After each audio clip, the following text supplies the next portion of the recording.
Bonjour, bonsoir à tous. Il y a quelques vidéos, je vous avais présenté sur la chaîne un what if sur Thor que j'avoue j'aime beaucoup et qui vous avait aussi beaucoup plu par la même occasion. Eh bien, aujourd'hui, j'ai voulu retenter l'expérience en se penchant une nouvelle fois sur une histoire alternative que j'aime bien. Aujourd'hui, je vous propose de parler du what if Future Ends sur les Red Lanterns.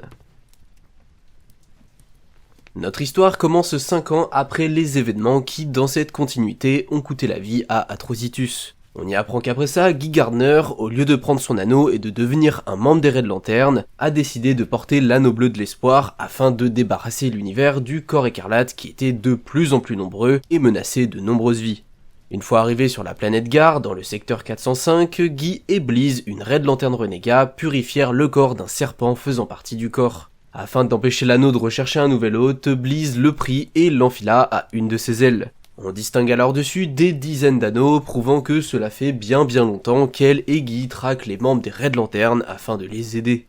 Ils ramènent alors le serpent sur Eastmolt, l'ancienne base des Red Lanterns, là où vivent maintenant tous ceux qui ont été purifiés par le duo. Pendant ce temps, dans le secteur 666, le Red King Jack, après une brève discussion avec deux habitants d'une planète, envoya un énorme dragon fait de rage sur la planète où habitaient les deux personnes pour, soi-disant, faire justice. Mais à peine le dragon volé qu'il se fit tuer par Guy Gardner grâce à la puissance de son anneau bleu. Encore, car oui à la base le personnage s'appelle comme ça, Furax que son dragon était tué arriva et attaqua Guy et Bleez avec toute la puissance de ses très nombreux anneaux. Alors que le combat faisait rage, Bleez occupa le Red King pour que Guy s'approche assez près de lui. Une fois devant lui, il le purifia de tous les anneaux des Red Lanterns qu'il possédait. Et pour qu'il n'aille pas chercher encore une fois de nouveaux hôtes, Bleez enfila tous les anneaux que possédait le Red King à ses ailes. Ce qui lui fit un peu perdre la raison, faut bien l'avouer et faut bien le voir. En lui parlant simplement de la vision du futur qu'il avait eue, où elle et Rancor étaient heureux ensemble, et où il n'y avait plus de Red Lantern, Guy réussit à la calmer et à la purifier entièrement de tous ses anneaux.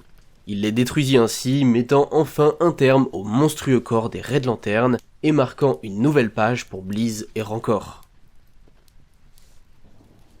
Voilà pour cette toute petite vidéo sur ce what if Red Lantern. Si vous l'avez aimé, comme d'hab, vous savez comment me le faire savoir. Et sur ce, moi je vous dis à la prochaine, salut!